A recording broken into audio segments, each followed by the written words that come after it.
என்ன mister Raghuvaran, body building எல்லாம் பண்றீங்களாமே, ஆனா டம்பிள்ஸ் மாதிரி இருக்க உங்ககிட்ட டம்பிள்ஸ் கொடுத்தா தமாஷா தான் இருக்கும்.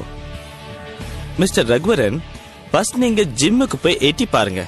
அதுக்கப்புறம் ஃபேன்சி ஸ்டோர்ல இருந்து தர்மாக்கோல் வாங்கி அதுல டம்பிள் செஞ்சுக்கோங்க. அதுக்கப்புறம் நீங்க அரைக்கல்லு, செங்கல்லு இதெல்லாம் தூக்கி பழகுங்க. நேரா நீங்க ஜிம்முக்குள்ள போய் வெயிட் தூக்கலான்னு பார்த்தா பாக்குறவங்க எல்லாம் கலாய்க்க மாட்டாங்களா? இப்ப என்ன மாமா பண்ண போற? முதல்ல 5 கிலோ தூக்குவ, அப்புறம் 10 கிலோ தூக்குவ, அப்புறம் எப்பதான் 50 கிலோ தூக்குவ? பா, நினைச்சாலே தலை சுத்துது மாமா. இதெல்லாம் முடியுமா? நீங்க வேற ஜிம்முக்கு போய் 6 பேக் வச்சு ஸ்டேஜ் ஏறி அவார்ட் வாங்கணும்னு சொல்றீங்களா?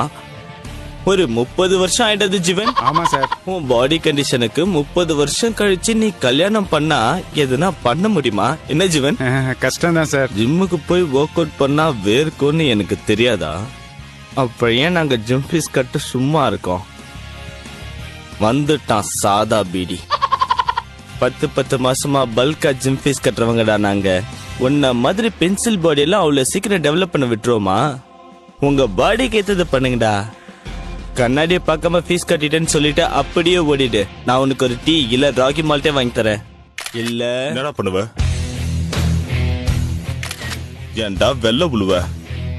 எந்த ஒர்க் அவுட்டும் பண்ணாம நெய் biscuit, butter popcorn, fried chicken தின்னு உங்க ஒப்பன் ஜிம்ல லைஃப் மெம்பர்ன்ற ஒரே காரணத்துக்காக நோகாம நேரா ஓசியில உடம்ப வளர்த்த உனக்கே இவ்வளவு திமிரு இருக்குன்னா, ஸ்கூலுக்கே போறனாலும் சத்துணவுல முட்டையை திருடி தின்னு சத்துணவு ஆயா கிட்ட சம்மடி வாங்கி, பத்தாததுக்கு இங்கிலீஷ் மிஸ் உன்னை கூப்பிடுறாங்கன்னு போய் சொல்லி செல்வி பொண்ணு முட்டையும் ஆட்டையை போட்டு திருடி தின்னு, புள்ளியார் கோயில் புளிசோறு, ஐயப்பன் கோயில் அச்சு வெல்லம், பெருமாள் கோயில் தயிர் சாதம்னு ரோடா அலைஞ்சு வாங்கி, அதுக்கு கூட்டாளிங்களா ஃப்ரெண்ட்ஸையும் அலைய விட்டு அவங்க கிட்ட இருந்தும் அடிச்சு புடுங்கி தின்னு, வீட்டுக்கு வந்து தட்டா சாப்பிட்டதும் பத்தாம திருமுனையில இருக்க ஆயா கடையில அக்கௌண்ட் வச்சு 8 போண்டாவா உள்ள விட்டு 24 வருஷமா இப்படி ஓசியில போட்டு சாப்பிட்டு வெயிட் மிஷின்ல ஏறி நின்னு எடை போட்டு பார்த்தா அந்த வெயிட் மிஷினும் 35 கிலோ தான் இருக்குன்னு காரி மூஞ்சி மேல துப்பி ஜிம்ல சேரலான்னு முடிவு பண்ணி, காசு இல்லாம 4 வருஷமா காலேஜ்ல கொடுத்த புக்கெல்லாம் வேஸ்டா தானே போச்சுன்னு அதை கடையில போட்டு காசு பத்தாம காலி பாட்டில் எல்லாத்தையும் சேர்த்து போட்டு இந்த ஜிம்முக்குள்ள நுழைஞ்சா மாஸ்டர் புரோட்டீன் பவுடர் வாங்கிக்க அர்னால்டு மாதிரி ஆம்ஸ் வரும்னு சொல்லி வெறும் 2500 3000 தான் என்ன பிரெயின் வாஷ் பண்ண பார்த்தா, அவரையே நான் பிரெயின் வாஷ் பண்ணி இன்னைக்கு வாங்கிக்கிறேன் நாளைக்கு வாங்கிக்கிறேன் சூப்பர் மாஸ்டர்னு சொல்லி நான் ஜிம்முக்குள்ள நுழைஞ்சு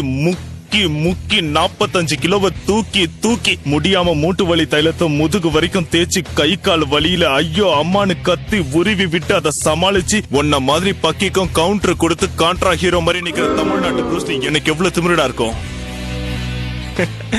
5 ரூபா முஞ்சி பிரான்சனா ஹீரோவை பென்சில் மாதிரி தானே பாத்திருக்க, பாடி பில்டர் பார்த்தது இல்லையே.